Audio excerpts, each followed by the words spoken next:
Hello everyone, स्वागत है आप सबका एक बार फिर से मेरे यूट्यूब चैनल पे। मैं हूं हिमांशु और आज की इस वीडियो में मैं आपके साथ डिस्कस करने जा रहा हूं 12th क्लास के first chapter fundamental of partnership firm का सेकंड पार्ट। इस पार्ट में हम डिस्कस करेंगे guys essential element of partnership, means एक पार्टनरशिप फर्म के लिए क्या क्या चीज़ें ज़रूरी है, क्या क्या चीज़ें होनी चाहिए तभी वो फर्म पार्टनरशिप कहला सकता है, पार्टनरशिप फर्म कहला सकता है। इन चीज़ों के बिना पार्टनरशिप फर्म पार्टनरशिप नहीं कहला सकता। तो ये चीज़ हम डिस्कस करेंगे कि एक पार्टनरशिप फर्म होने के लिए क्या क्या चीज़ें ज़रूरी है।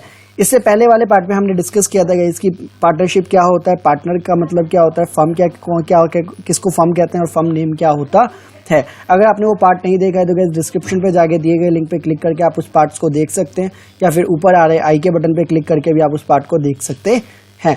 तो ये करते हैं गाइस आज की वीडियो स्टार्ट करने से पहले गाइस अगर आप हमारे चैनल पर नए हैं या आपने अभी तक हमारे चैनल को सब्सक्राइब नहीं किया है तो सब्सक्राइब का बटन ज़रूर दबा दीजिए और साथ में आ रहे बेल आइकन को ज़रूर दबा दीजिए ताकि आपको हमारी वीडियो की नोटिफिकेशन टाइम टू टाइम मिलती रहे। तो ये करते हैं गाइस आज की वीडियो स्टार्ट। तो आइए गाइस देखते हैं कि एक पार्टनरशिप होने के लिए क्या क्या चीज़ें ज़रूरी होती हैं।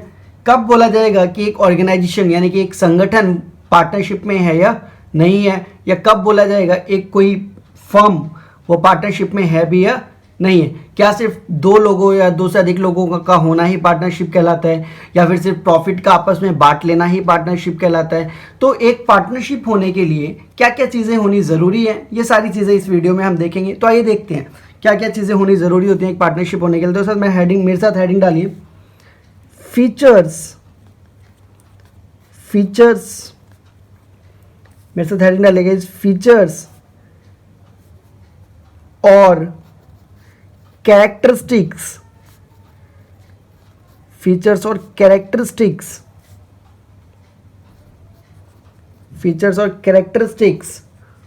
और असेंशियल एलिमेंट्स ऑफ पार्टनरशिप,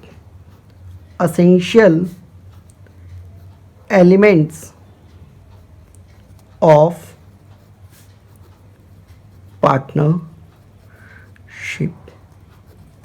तो गाइस आज की वीडियो में हम यही डिस्कस करने वाले हैं कि एक पार्टनरशिप होने के लिए क्या क्या चीज़ें होनी ज़रूरी हैं। कब बोला जाएगा कि वो जो फर्म है वो पार्टनरशिप में है या नहीं है। क्या सिर्फ दो लोगों का होना पार्टनरशिप कहलाता है, या सिर्फ प्रॉफिट का बांट लेना ही पार्टनरशिप कहलाता है। ये सारी चीज़ें हम देखेंगे। तो हेडिंग डाल दिया होगा गाइस, आई होप आपने फीचर्स और कैरेक्टरिस्टिक्स ऑफ और essential elements of partnership, features कह लीजिए, कैरेक्टरिस्टिक्स कह लीजिए। और ये जो क्वेश्चन है आपके पेपर में आता है, बिल्कुल ज़रूर आता है ये क्वेश्चन। तो आइए देखते हैं क्या कौन कौन से एलिमेंट्स होने ज़रूरी हैं। तो देखिए सर सबसे पहला एलिमेंट क्या है। सबसे पहला एलिमेंट है टू और मोर पर्सन्स। सबसे पहला एलिमेंट यही है गाइज। अगर आप कोई पार्टनरशिप कर रहे हैं तो दो, इसलिए मैंने लिखा है टू और मोर पर्सन। तो दो या दो से अधिक, दो से कम नहीं चल सकता, दो से अधिक चल सकता है कितना भी हो, लेकिन दो से कम नहीं चल सकता है। तो अगर आपको पार्टनरशिप करनी है, किसी के साथ कोई काम स्टार्ट करना है, कोई बिजनेस स्टार्ट करना है, तो कम से कम आप दो लोग होने तो ज़रूरी हो। ज़्यादा कितने हैं ये भी देखेंगे अभी, लेकिन कम से कम भैया जी दो लोग होने तो ज़रूरी है। अगर आप किसी के साथ काम करना चाहते हो तो आपको कम से कम दो लोग होने ज़रूरी है। If you want to start any business with any person that it be must there it व मिनिमम 2 पर्सन, कम से कम 2 पर्सन का होना ज़रूरी है। तो भैया जी क्या कहना चाह रहा हूँ मैं, देयर मस्ट बी, मेरे कहने का मतलब है देयर मस्ट बी एटलीस्ट मतलब कम से कम, there must be at least 2 persons, there must be at least 2 person। क्या बोला है गाइस, मैंने यहाँ पे एटलीस्ट पे फोकस किया है। एटलीस्ट मतलब कम से कम, एटलीस्ट का मतलब है यहाँ पे कम से कम दो लोगों का होना ज़रूरी है। कितने लोगों का होना ज़रूरी है, कम से कम दो लोगों का होना ज़रूरी है। इसके आगे क्या कहता है guys, and all such persons must be competent, and all such person must be competent to contract, to contract. Sir यहां पे जो लाइन लिखी है ना, must be competent to contract, बहुत डीप मीनिंग है इसका। कहते हैं भैया दो लोगों का होना तो जरूरी है, लेकिन वो दो लोग कौन से होने चाहिए? वो लोग होने चाहिए जो कॉन्ट्रैक्ट को करने के काबिल हैं, जो पार्टनरशिप करने के काबिल हैं, जो बिजनेस करने के काबिल हैं। ऐसा नहीं भैया दो लोग हो गए और दो लोगों ने मिलकर काम स्टार्ट किया, लेकिन उनको काम के बारे में समझ ही नहीं है, उनको समझ में ही नहीं आ रहा क्या काम हो रहा है क्या नहीं हो रहा। तो सर कॉम्पिटिटेंट होना जरूरी है। सर कॉम्पिटिटेंट होने का मतलब क्या है भाई साहब? कॉम्पिटिटेंट होने का मतलब है कि वो या तो माइनर नहीं होना चाहिए। माइनर का मतलब है नॉट बिलो, सॉरी, माइनर का मतलब है नॉट बिलो ऑफ 18 ईयर्स, मतलब भाई 18 साल से कम का नहीं होना चाहिए, 18 साल से कम का नहीं होना चाहिए। तो गाइस जो भी आप पार्टनर बना रहे हो वो 18 साल से कम का नहीं होना चाहिए। सर कैसे? एक एग्जांपल के थ्रू समझते हैं गाइस। मान लीजिए ये राम है, ये श्याम है और ये मोहन है, ये मोहन है। दो से ज़्यादा पार्टनर हो गए, तीनों ने मिलके क्या किया? एक काम स्टार्ट किया। तीनों ने मिलके क्या किया? एक काम स्टार्ट किया। कोई भी दुकान, मान लो कपड़े की दुकान खोली तीनों ने मिलके। तो क्या ये पार्टनरशिप है? और इन्होंने कहा कि भैया हम प्रॉफिट जो होगा आपस में बांट लेंगे। तो पार्टनरशिप के हिसाब से जो हमने डेफिनेशन पढ़ी थी, दो या दो से अधिक लोग होने चाहिए। तो 3 लोग हैं तो ठीक है, प्रॉफिट भी आपस में बांट रहे हैं, ठीक है, और तीनों काम कर रहे हैं, तो पार्टनरशिप है क्या? सर राम जो है ये है 17 साल का। राम क्या है? 17 साल का है। ये मान लीजिए 16 साल का, ये मान लीजिए 16 साल का है, और ये भी मान लीजिए 17 साल का है। तो क्या ये पार्टनरशिप है? क्या ये पार्टनरशिप है? नहीं गाइज, ये पार्टनरशिप नहीं है। पार्टनरशिप होने के लिए जितने भी बंदे एक साथ काम कर रहे हैं या जितने भी बंदों ने पार्टनरशिप को स्टार्ट किया है उनका 18 साल से होना ज़्यादा ज़रूरी है। मान लीजिए राम है, श्याम है और फिर कौन है भैया? मोहन भी है। अब इसमें ये तो है 19 साल का, ये है 18 साल का और ये है 16 साल का। तीनों ने मिलकर एक दुकान स्टार्ट किया। तो क्या ये पार्टनरशिप है? नहीं भैया, ये भी पार्टनरशिप नहीं है। तीनों का 18 साल या 18 साल से ज़्यादा होना ज़रूरी है। तो वही कहता है भैया देयर मस्ट बी एटलीस्ट, कम से कम 2 लोगों का होना जरूरी है, और दोनों के 3 और सभी पार्टनर क्या होने चाहिए? कॉम्पिटिटेंट। कॉम्पिटेंट मतलब माइनर नहीं होने चाहिए, 18 साल से कम नहीं होने चाहिए, ठीक है। अच्छा, दूसरा क्या है कॉम्पिटिटेंट में? दूसरा है भाई person of unsound mind. Persons of unsound mind, persons of unsound mind नहीं होने चाहिए। पर्सन्स ऑफ अनसाउंड माइंड का मतलब क्या भाई? इडियट नहीं होना चाहिए। इडियट समझेंगे गाइस क्या होता है? आप लोग जो एक दूसरे को बोलते हो इडियट का मतलब देखेंगे।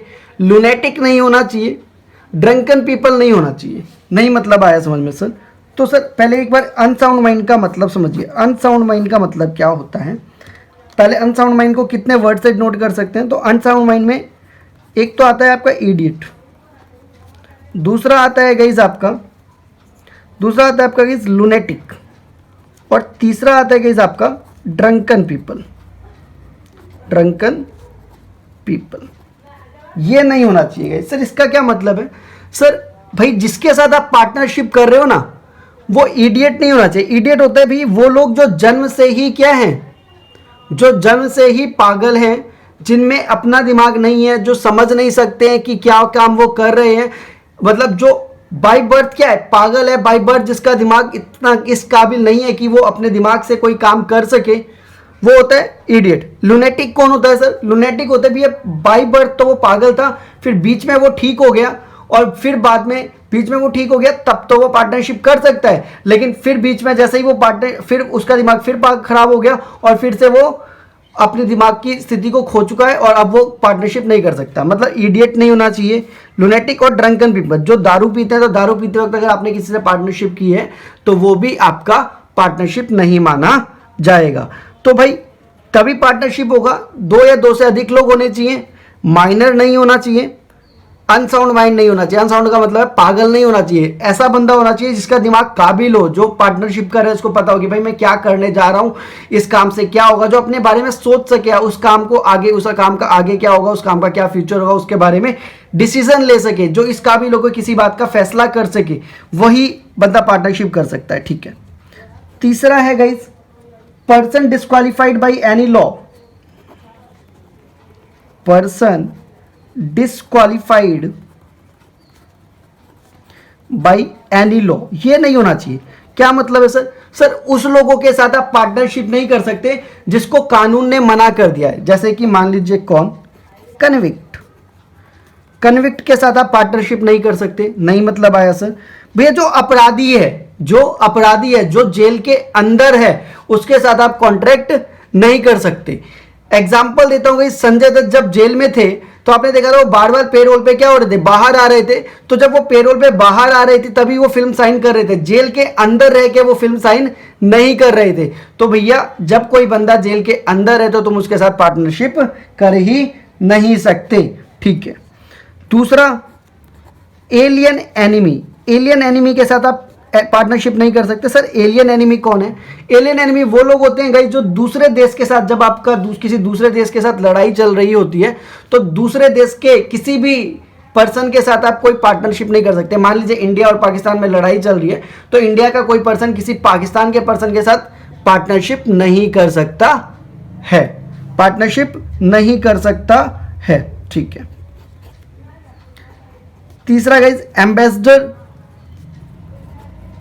एम्बेसडर के साथ आप कोई पार्टनरशिप नहीं कर सकते। जैसे कि आपने देखा होगा जब आपको किसी इंडिया के पर्सन को क्या होता है, अमेरिका जाना होता है तो पहले अमेरिका के एम्बेसी से जाके उसको क्या लेना होता है, अमेरिका का वीज़ा लेना होता है, तभी वो अमेरिका जा सकता है। या उसको कनाडा जाना है तो उसको पहले कनाडा का वीज़ा लेना होगा।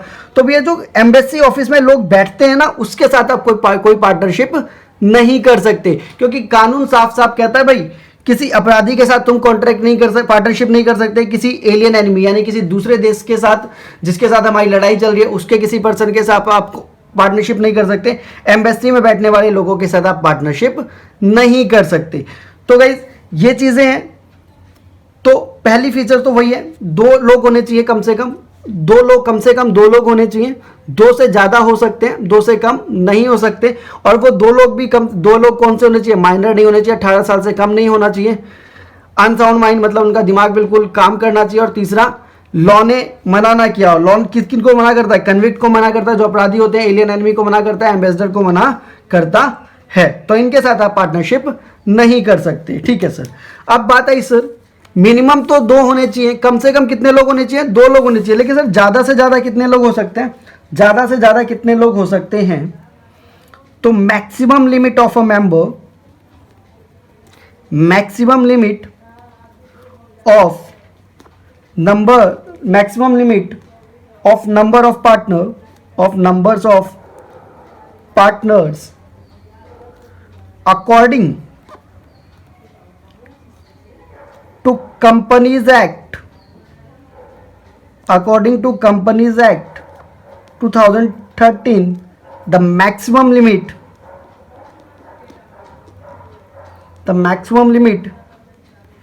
as under। तो भैया कितने होने चाहिए? तो in case of a partnership firm, in case of a partnership firm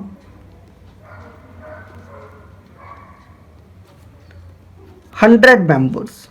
भैया 100 मेंबर्स हो सकते हैं ज्यादा से ज्यादा, 100 से ज्यादा मेंबर्स नहीं होंगे। 100 से ज्यादा मेंबर्स होगा तो पार्टनरशिप क्या माना जाएगा? फिर वो पार्टनरशिप वैलिड नहीं माना जाएगा। तो कम से कम तो दो लोग होने चाहिए, लेकिन ज्यादा से ज्यादा कितने हो सकते हैं किसी पार्टनरशिप फर्म में? ज्यादा से ज्यादा 100 लोग हो सकते हैं, 100 से ज्यादा नहीं हो सकते। और ये बात कहां लिखी गई है? ये बात कही गई है अकॉर्डिंग टू कंपनीज एक्ट 2013। इसके बाद जब हम पढ़ेंगे, जो मैंने बताया था आपको पार्ट 1 में, हमें कंपनीज अकाउंटिंग फॉर कंपनीज ही पढ़ना, उसमें हम पढ़ेंगे पूरा कंपनीज एक्ट। यहां पे आप ये समझिए कि according to the companies act किसी भी पार्टनरशिप में 100 से ज्यादा लोग नहीं हो सकते, कम से कम दो लोगों का होना जरूरी है। बात आगे समझ में गई? ठीक है सर, आगे बढ़े फिर। ठीक है। तो पहला मैंने आपको एसेंशियल एलिमेंट बता दिया कि 2 और मोर पर्सन्स होना जरूरी है। ठीक है सर। दूसरा एसेंशियल फीचर क्या है? दूसरा एसेंशियल फीचर है गाइस एग्रीमेंट।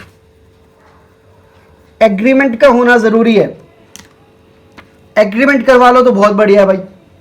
सर एग्रीमेंट का मतलब क्या है, तो लिखिए मेरे साथ एक बार पहले।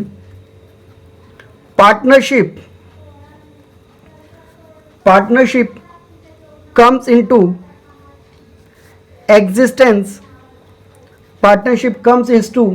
existence by an agreement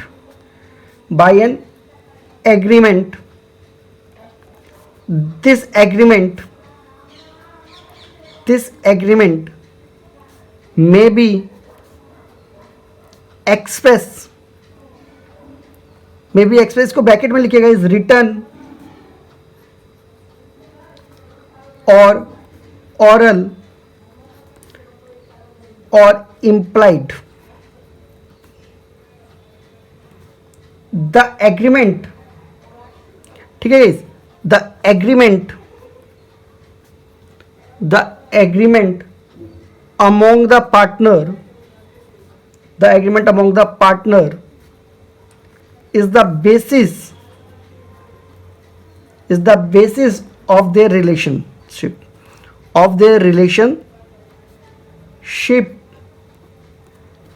which may be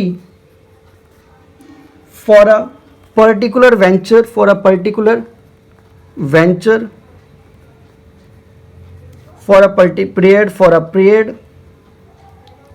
or at will agreement is termed as partnership deed. मतलब क्या है सर, इसका समझते हैं। पार्टनरशिप कब होता है गाइस, जब भी दो लोग आपस में कोई पार्टनरशिप करना चाहते हैं तो उनके बीच में एग्रीमेंट होना जरूरी है। सर एग्रीमेंट का मतलब क्या है, एग्रीमेंट का मतलब है सर समझौता।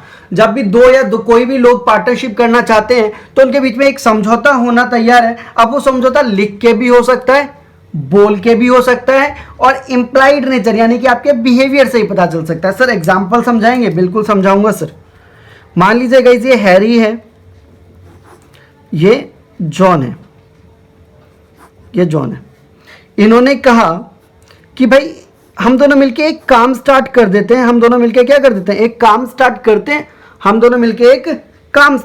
हैं। जॉन ने कहा भाई ठीक है काम स्टार्ट कर लेते हैं, लेकिन भैया मुझे बताइए जब ये दोनों काम स्टार्ट करेंगे तो कुछ एग्रीमेंट करेंगे कि नहीं?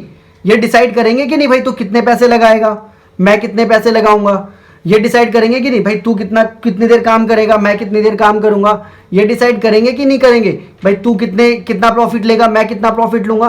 तो ये सब क्या है, ये जो कुछ बातें होंगी इन दोनों के बीच में, और ये दोनों उन बातों से क्या हो जाएंगे, जब दोनों एक ही बातों से एग्री हो जाएंगे, सहमत हो जाएंगे कि हाँ भाई ठीक है ऐसा ही करेंगे, तो उसको ही बोला जाता है एग्रीमेंट। जब दो लोग मिलके, दो या दो से अधिक लोग मिलके कोई पार्टनरशिप करने का सोचते हैं तो उनके बीच में एक समझौता होता है। समझौता मतलब एक एग्रीमेंट होता है जिसमें वो लोग कुछ डिसीजंस लेते हैं कि उनका काम कैसे चलेगा, कि कौन सा पार्टनर कितना पैसा लगाएगा, कौन से पार्टनर कितना प्रॉफिट लेगा, कौन सा पार्टनर कितनी देर काम करेगा। मतलब जो भी उन्होंने डिसाइड किया उसको ही एग्रीमेंट बोला जाता है। तो आई होप आ गई होगी बात समझ में। सर एग्रीमेंट क्या होता है, आई होप बात समझ में आ गई होगी। एग्रीमेंट आई होप मेरे ख्याल से बात समझ में आ गई होगी कि एग्रीमेंट क्या होता है। जब दो या दो से अधिक लोग पार्टनरशिप करें और उनके बीच में कोई समझौता और समझौते से वो लोग एग्री हो जाए, मतलब सहमत हो जाए, तो वही क्या हो जाता है, एग्रीमेंट हो जाता है। बात आ रही है समझ में? ठीक है सर। अब सर बात आई, एग्रीमेंट लिख के भी हो सकता है, बोल के भी हो सकता है, और इंप्लाइड नेचर का भी हो सकता है। मतलब सर भाई देखो, हैरी और जॉन ने मिलकर क्या किया, काम स्टार्ट किया। हैरी ने बोला भाई देख मैं 5 लाख रुपए लगाऊंगा, जॉन ने और तू 3 लाख रुपए। जॉन ने बोला ठीक है। हैरी ने बोला भाई मैं 6 घंटे काम करूंगा, जॉन तू 8 घंटे काम कर लियो। उसने बोला ठीक है भाई। दोनों राजी हो गए, दोनों क्या हो गए, राजी हो गए। हैरी ने बोला भाई देख जितना भी प्रॉफिट होगा उसका 3/4 पार्ट मैं लूंगा और 1/4 पार्ट तू लेना। हैरी ने बोला ठीक है भाई, जितना भी प्रॉफिट होगा उसका 3/4 मैं ले लूंगा। हैरी ने बोला, जॉन ने बोला ठीक है। कोई तीनों इस बात पे राजी हो गए। तो इन्होंने इस बात को एक दूसरे के साथ किसी पार्टी में मिले थे, इन्होंने बिजनेस स्टार्ट कर दिया, पार्टनरशिप स्टार्ट कर दी। तो इन्होंने, ये क्या है, ये भैया ऑरल एग्रीमेंट, इसको बोलेंगे ऑरल एग्रीमेंट, कि बोल के ही एग्रीमेंट तैयार हो गया, क्योंकि दोनों इस बात पे क्या हो गए, राजी हो गए ना भाई। किसी बात को लेके राजी हो जाना और पार्टनरशिप को स्टार्ट कर देना, किसी फैसले को लेके राजी हो जाना दो सभी पार्टनर्स का और उसको स्टार्ट कर देना, ये क्या कहलाता है? एग्रीमेंट कहलाता है। तो ये तो हो गया एग्रीमेंट और एग्रीमेंट। और अब आता है सर रिटर्न एग्रीमेंट में कैसे हो सकता है? यही चीज अब हैरी और जॉन ने ये फैसला किया, लेकिन हैरी और जॉन ने कहा ना भाई देख, सिर्फ बोलने से काम नहीं चलेगा, बाद में क्या पता तू बदल जाए। हैरी ने बोला भाई बाद में क्या पता तू बदल जाए, मैं तेरी बात पे विश्वास नहीं कर सकता, तो ये चीज लिख के डिसाइड कर लेते। तो इन्होंने एक डॉक्यूमेंट लिया, इसमें जो भी चीजें लिखी हैं हैरी और जॉन, और इस पे जो भी चीजें लिखी थी, और हैरी का भी साइन करवा लिया और जॉन का भी साइन करवा लिया। और करवाने के बाद इन्होंने क्या किया, उसको कानूनी ठप्पा जिसे हम कहते हैं लॉ पे जाके रजिस्टर्ड करवा दिया। तो इसको क्या बोला जाता है? रिटर्न एग्रीमेंट बोला जाता है। कि जब आप किसी बात को, कोई पार्टनर, जितने भी लोग मिलके बिजनेस स्टार्ट कर रहे हैं और वो किसी बात को लेके एग्री हो गए और उसको लिख के साइन कर दिया गया है, तो उसको क्या बोला जाता है? रिटर्न एग्रीमेंट बोला जाता है। उसको क्या बोला जाता है भैया? रिटर्न एग्रीमेंट बोला जाता है। अच्छा सर, इंप्लाइड एग्रीमेंट भी होता है? हाँ जी सर, इंप्लाइड एग्रीमेंट क्या होता है? वो जो ना तो बोल के किया जाए और ना ही लिख के किया जाए, जो ना तो बोल के किया जाए ना ही लिख के किया जाए, लेकिन आपके बिहेवियर से पता चल जाए कि हाँ आप पार्टनरशिप करना चाह रहे हैं या आप पार्टनरशिप कर रहे हैं। नहीं मतलब आई समझ में सर, समझाता हूं। देखिए मान लीजिए राम और श्याम कोई काम कर रहे हैं, राम और श्याम क्या कर रहे हैं? कोई काम कर रहे हैं, और ये हर बार ये 5 घंटे काम करता है, ये 4 घंटे काम करता है, ये 50,000 रुपये लगा चुका है बिजनेस में, इसने 1 लाख रुपये लगाया है। जितना ही प्रॉफिट होता है ये हर बार 3/4 बांट लेते हैं प्रॉफिट का, ये मान लीजिए 1/4 बांट लेते हैं। इन्होंने कुछ फैसला नहीं किया आपस में, लेकिन हर बार ये ऐसा ही करते हैं। इसने जितना ही प्रॉफिट होता है उसको इतना बांट लेता है, इसने इतना पैसा लगाया, तो देख के पता चल रहा है कि नहीं चल रहा है इनके बीच में पार्टनरशिप है? जी सर चल रहा है। तो कोई ऐसा काम जब आपके बिहेवियर से ही पता चल जाए कि ये पार्टनरशिप कर रहे थे, ऐसे पार्टनरशिप को क्या बोला जाता है? इंप्लाइड एग्रीमेंट बोला जाता है। कि ये इंप्लाइड अपने बिहेवियर से ये क्या हो गए, इस बात को लेके एग्री हो गए हैं। सर इंप्लाइड का मतलब आप जब 12th के बाद फर्स्ट ईयर में आएंगे तो और अच्छे से समझेंगे। इंप्लाइड कॉन्ट्रैक्ट होता है, उसको आगे समझेंगे आप जब फर्स्ट ईयर में आएंगे। यहाँ पे बस ये समझिए कि जो एग्रीमेंट है वो या तो बोल के भी किया जाता है, लिख के भी किया जाता है, और इंप्लाइड तरीके से भी किया जाता है। ये ना तो बोल के किया जाएगा ना लिख के किया जाएगा, बस बिहेवियर से पता चल जाएगा कि हाँ भाई एक एग्रीमेंट हुआ है। ठीक है सर, तो वो होता है। ठीक है सर, यहाँ तक क्लियर है। सर एग्रीमेंट क्यों किया जाता है? एग्रीमेंट इसलिए किया जाता है ताकि जो आपके बीच में रिलेशन है ना, उसका क्या, उसका आधार बनता है। भैया क्या रिलेशन है आपके बीच में? मान लीजिए एक हस्बैंड और वाइफ है, उनकी शादी क्यों करवाई जाती है? ताकि भैया मान लीजिए, सिंपल एक एग्जांपल दे रहा हूँ थोड़ा सा प्रैक्टिकल लाइफ को लेके गाइस। मान लीजिए ये हैरी है और ये जेनिफर है, ये हैरी है और क्या है, ये जेनिफर है। ये 3 साल से एक दूसरे के साथ रिलेशन में थे, 3 साल से, बट इन्होंने शादी की। भाई शादी करने की क्या जरूरत है, रिलेशन में तो थे ही, लेकिन भैया शादी करने की यह जरूरत पड़ी कि इनके बीच के रिश्ते का एक आधार तो होना चाहिए ना, कि किस आधार पे आपका रिश्ता टिका हुआ है। तो उन्होंने किस आधार पे इनका रिश्ता टिका हुआ है? तो मैरिज के आधार पे इनका रिश्ता टिका हुआ है। तो भैया ये पार्टनर तो हैं, लेकिन एक आधार भी तो होना चाहिए कि किस आधार पे आपने अपने रिश्ते को टिका रखा है, क्या प्रूफ है आपके रिश्ते का, कुछ प्रूफ भी तो होना चाहिए। तो ये एग्रीमेंट ही उसके रिश्ते का प्रूफ होता है। ठीक है सर। और भैया बात आई एग्रीमेंट को क्या बोला जाता है पार्टनरशिप में? तो पार्टनरशिप डीड बोला जाता है। ये एन है गाइज। तो एग्रीमेंट को पार्टनरशिप में क्या बोला जाता है? पार्टनरशिप डीड बोला जाता है। आई होप आपको एग्रीमेंट समझ में आ गया होगा। एग्रीमेंट ओरल भी हो सकता है, रिटर्न भी हो सकता है, और भैया इंप्लाइड भी हो सकता है, कोई जरूरी नहीं है। लेकिन भैया हर काम क्या होना चाहिए? लिख के ही होना चाहिए। रिटर्न एग्रीमेंट सबसे बेस्ट होता है। सर ऐसा क्यों? मान लीजिए भाई अभी तो तुमने ऑर्डर कर दिया, बाद में जॉन अपनी बात से मुकर गया कि भाई मैं तो ना कर रहा काम, मैं तो नहीं दे रहा पैसे, मैं तो नहीं कर रहा काम। अब हैरी ने इसके ऊपर केस किया, तो कोर्ट तो क्या मांगती है सर? सबूत मांगती है। कानून है अंधा, तो कानून कहती है भैया सबूत लाओ तब मानूंगा इस बात को। लेकिन हैरी के पास कोई सबूत है क्या? नहीं। लेकिन अगर ये रिटर्न डॉक्यूमेंट होता तो हैरी के पास सबूत होता या नहीं होता? होता सर। तो इसीलिए हमेशा क्या करना चाहिए? रिटर्न एग्रीमेंट करना चाहिए। तो बात आ गई होगी सर, पहला तो 2 लोगों से अधिक होना चाहिए, ज्यादा से ज्यादा 100 लोग हो सकते हैं। दूसरा क्या एसेंशियल फीचर है? एग्रीमेंट होना जरूरी है। ठीक है सर। तीसरा देखते हैं सर एसेंशियल फीचर क्या है। थर्ड एसेंशियल फीचर देखिए, क्या है? थर्ड एसेंशियल फीचर बिजनेस क्या मतलब है sir? There must exist a business and business should be legal. Business must should be legal. मतलब क्या सर? भैया ए और बी ने क्या किया? ए और बी ने पार्टनरशिप करने का फैसला किया, या राम और श्याम ने क्या किया? पार्टनरशिप करने का फैसला किया। राम ने बोला श्याम को भाई तू मेरा पार्टनर बन जाए, श्याम ने बोलता भाई बन जाएंगे पार्टनर, लेकिन दुकान किस चीज़ का बिजनेस कर रहे हो? राम ने बोला भाई अभी नहीं कर रहे बिजनेस, 2 साल के बाद करूंगा, लेकिन पार्टनर तो अभी से बन जा। राम ने बोला अभी नहीं कर रहा हूं बिजनेस, 2 साल के बाद करेंगे, लेकिन पार्टनर अभी से बन जा। तो ऐसा हो सकता है क्या? नहीं हो सकता सर। पार्टनरशिप आप तभी कर सकते हो जब आप बिजनेस कर रहे हो, या बिजनेस इंस्टेंट पार्टनरशिप बनते ही बिजनेस स्टार्ट करने वाले हो। ऐसा नहीं हो सकता कि भैया बिजनेस है नहीं, बिजनेस कभी करूंगा 2 साल बाद, 1 साल बाद, लेकिन पार्टनर अभी से बन जाओ। तो ऐसा दिस इज नॉट पॉसिबल।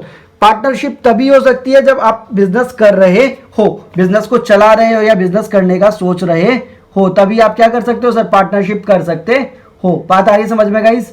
यहां तक क्लियर है बात को कि तीसरा क्या होना चाहिए?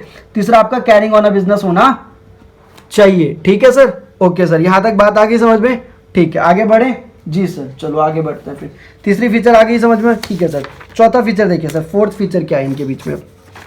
असेंशियल, चौथा असेंशियल फीचर देखिए। चौथा असेंशियल फीचर क्या होना चाहिए? चौथा असेंशियल फीचर होना चाहिए sir profit sharing. Most important, paper में क्वेश्चन आता है, बहुत बार देखा है ये क्वेश्चन, और एकदम 100% क्वेश्चन आएगा guys, I am quite sure, बिल्कुल क्वेश्चन आएगा। क्या मतलब है सर? लिखिए पहले, द पार्टनर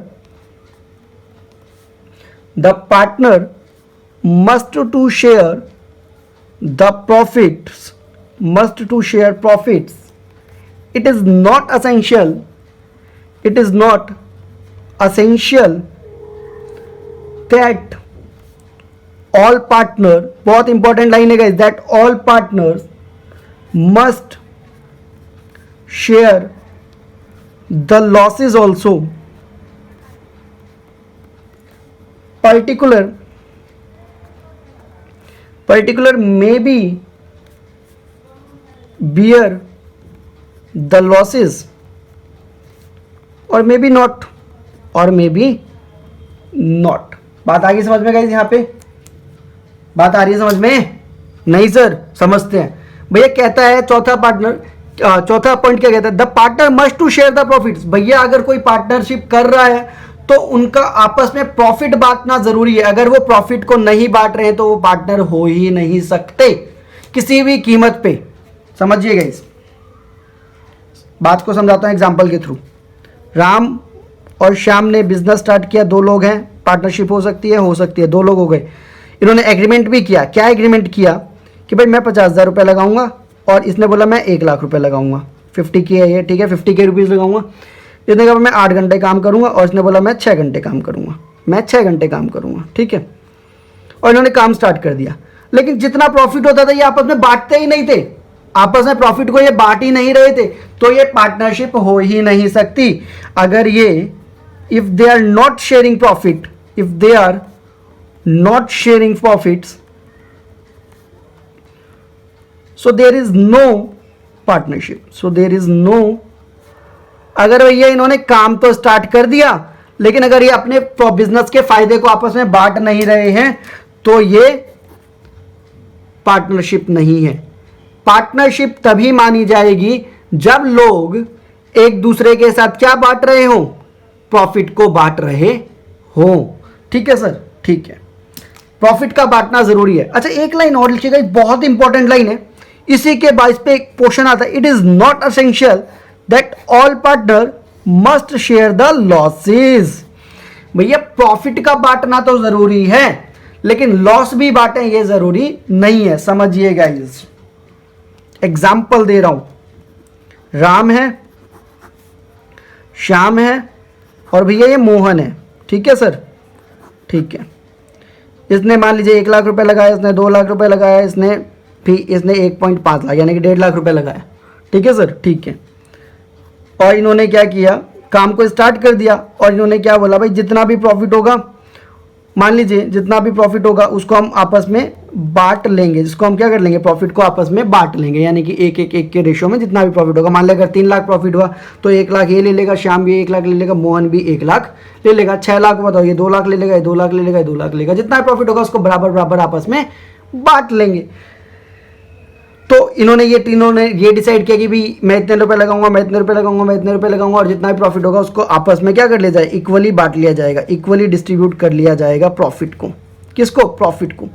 तो श्याम मोहन ने पूछा भैया प्रॉफिट तो इक्वली डिस्ट्रीब्यूट कर लेंगे, लेकिन भाई मैं तभी बिजनेस करूंगा क्योंकि भाई मेरी बस की नहीं है कि लॉस को झेल सकूं। अगर मान लीजिए हमारे बिजनेस में लॉस हुआ तो भाई वो भी बांटना पड़ेगा इक्वली, लेकिन मेरे बस की तो है नहीं प्रॉफिट को एक लॉस को बांट सकूं मैं, मेरे पास इतना पैसा नहीं है। तो राम और श्याम ने क्या कहा, तू टेंशन मत ले भाई, लॉस होगा तो तू मत बांटियो, लॉस में तुझे कोई दिक्कत ही नहीं है, लॉस में कोई पैसे देने की जरूरत नहीं है, हम दोनों बांट लेंगे, तुझे पैसे देने की जरूरत नहीं है, तू बस प्रॉफिट के मजे ले, तुझे लॉस में कोई दिक्कत देने की जरूरत नहीं है, तू बस प्रॉफिट के मजे ले और काम में हाथ बटा और बस पैसा लगा।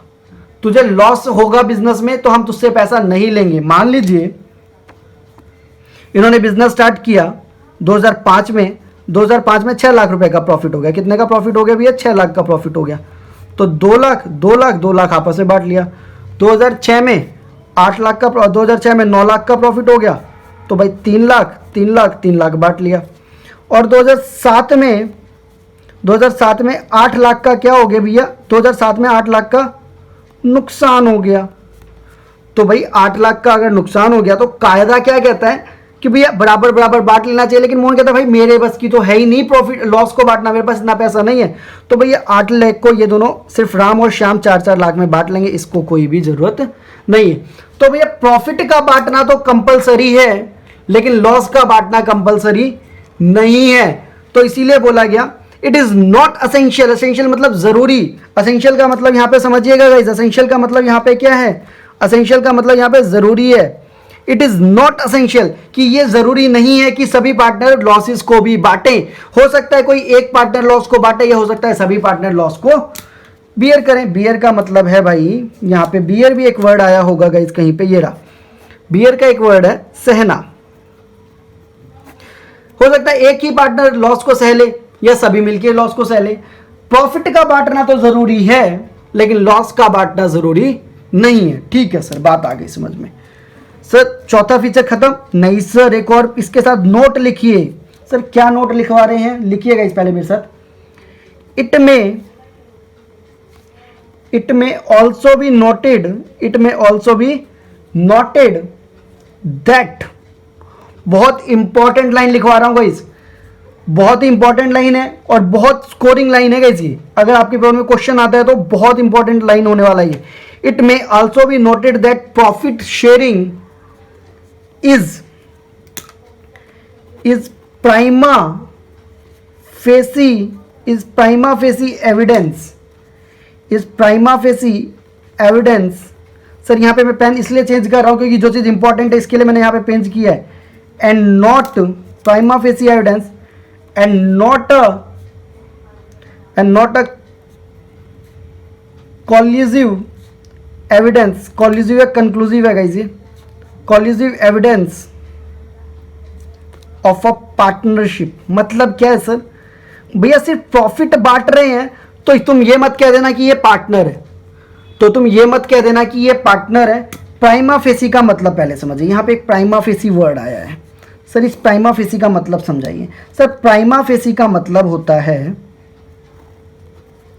कच्चे तौर पर, और एविडेंस का मतलब तो पता होना चाहिए सर, सबूत।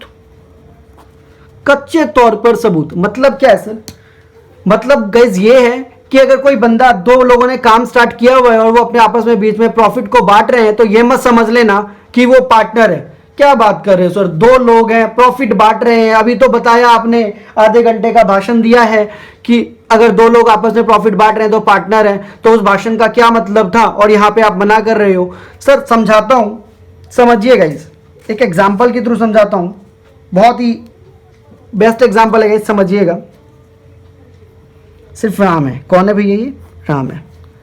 एक लकड़ी की दुकान खोली जिसमें फर्नीचर बनाता था, बेड बनाता था, अलमीरा बनाता था, मतलब लकड़ियों वाली सारी चीज़ें बनाता था।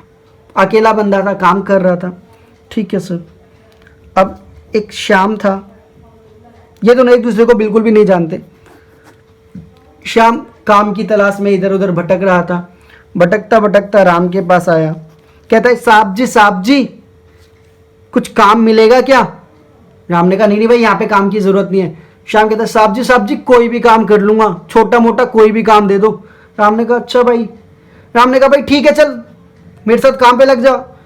श्याम ने बोला भाई सैलरी, श्याम ने बोला साहब जी सैलरी कितनी दोगे? राम ने कहा भाई देख अभी तो दुकान खोली है यार, सैलरी तो दे सकता नहीं, मेरे बस की नहीं है इतनी सैलरी दूं।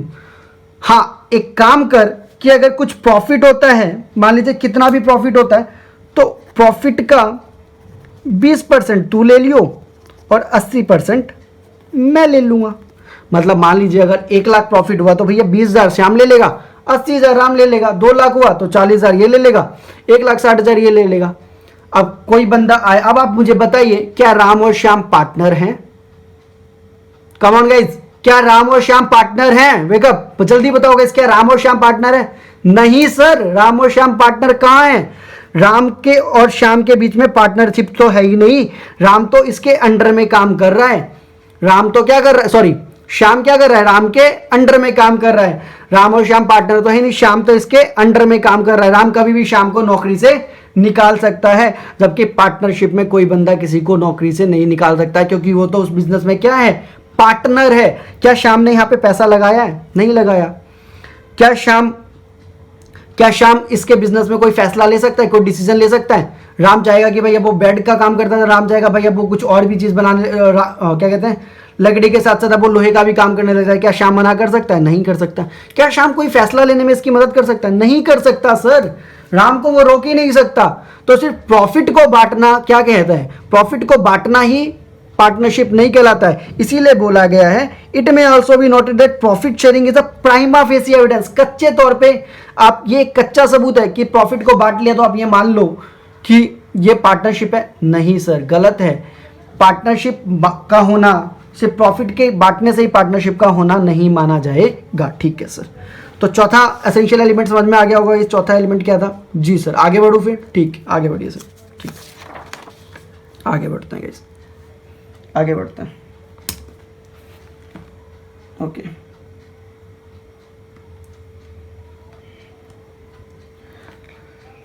आगे बढ़ते हैं गाइस। लास्ट और इंपॉर्टेंट एलिमेंट, बहुत ही इंपॉर्टेंट एलिमेंट है गाइस, इसी के ऊपर पूरा बिजनेस, पूरा पार्टनरशिप टिका हुआ है। सर क्या चीज है वो, देखते हैं guys. Business must be carried by all, business must be carried by all or any of the partner or any one of the partner acting for all। इसको बोला जाता है, इसको म्यूचुअल एजेंसी भी बोल देते हैं। क्या बोल देते हैं सर? म्यूचुअल एजेंसी भी बोला जाता है। एक सिंपल सा वर्ड है म्यूचुअल एजेंसी, AGENCY। ठीक है गाइस, यहाँ तक ठीक है सर। मतलब क्या है सर? सर मतलब कहने का है, पहले लिख लेंगे, लिख लीजिए sir. There must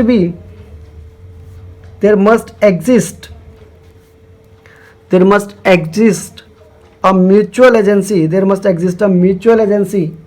relationship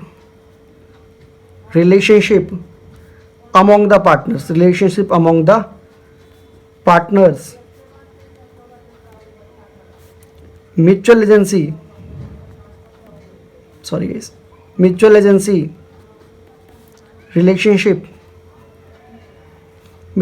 relationship means that each partner is both agent as well as principal। क्या मतलब है सर? मतलब है कि भाई there must exist a mutual agency. अगर आप पार्टनरशिप कर रहे हो तो आपके बीच में क्या होना चाहिए? एक म्यूचुअल एजेंसी होना जरूरी है। पार्टनर्स के बीच में क्या होना जरूरी है सर? एक म्यूचुअल एजेंसी होना जरूरी है सर। म्यूचुअल एजेंसी का मतलब क्या है? म्यूचुअल एजेंसी का मतलब है कि वो एजेंट भी हैं और वो प्रिंसिपल भी हैं। सर समझिएगा, प्रिंसिपल कौन होता है गाइस? जो मान लीजिए आप स्कूल में पढ़ते हैं तो स्कूल का प्रिंसिपल क्या लेता है? सभी फैसले कौन लेता है? स्कूल का प्रिंसिपल ही तो लेता है। और टीचर क्या करता है? पढ़ाता है। टीचर उन फैसलों को मानता है। टीचर क्या करता है? उन फैसलों को मानता है। तो पार्टनरशिप में कोई बंदा प्रिंसिपल नहीं होता और कोई बंदा एजेंट नहीं होता। मतलब कोई बंदा पार्टनरशिप में कहे कि भाई मैं बॉस हूं, आई एम द बॉस। ना, you are not boss, you are boss as well as employ. आप भाई बॉस भी हो और आप एम्प्लॉय भी हो। नहीं मतलब आया समझ में सर? समझाता हूं गाइस। मान लीजिए राम, श्याम, मोहन तीनों मिलके एक काम स्टार्ट किया। भाई ने 1 लाख रुपए लगाया, 2 लाख रुपए लगाया, 1 लाख रुपए लगाया। तीनों ने मिलके क्या किया? काम स्टार्ट किया। तीनों मिलके काम करते हैं। अब मुझे बताइए दुकान में किसकी चलेगी? कौन फैसले ले सकता है? सर श्याम ले सकता है, ज़्यादा पैसे लगाए। हो ही नहीं सकता गाइस। बताया मैंने कि क्या पैसा लगाया क्या पैसा नहीं लगाया ये मैटर नहीं करता, क्योंकि तुम पहले इस बात के लिए एग्रीमेंट बना चुके कि कौन कौन कितने पैसे लगाएगा। एग्रीमेंट में सारी बातें हो गई है। अब मुझे बताइए दुकान में चलेगी किसकी? किसकी चलेगी? Who is the boss here? पता नहीं सर, सारे ही बॉस है। अच्छा एम्प्लॉय कौन है? एम्प्लॉय कौन है? पार्टनर तो सारे हैं, तो बॉस तो सारे हैं, सभी ऑनर है इस बिजनेस के। बिजनेस के क्या है? सारे मालिक हैं। अच्छा एम्प्लॉय कौन है? काम करने वाला कौन है? सारे काम कर रहे हैं, तो सारे एम्प्लॉय हैं। तो मतलब क्या है भैया कि सारे ही प्रिंसिपल हैं, मतलब सारे ही यहाँ पे बॉस हैं और सारे ही क्या है? यहाँ पे एजेंट हैं। सारे ही यहाँ पे क्या है भाई? बॉस है और सारे ही यहाँ पे क्या है? एजेंट है। बात आ रही है समझ में गाइस? कि सारे यहाँ पे क्या है? पार्टनर्स क्या है? सारे ही पार्टनर यहाँ पे एजेंट माने जाएंगे और सारे ही पार्टनर यहाँ पे क्या माने जाएंगे?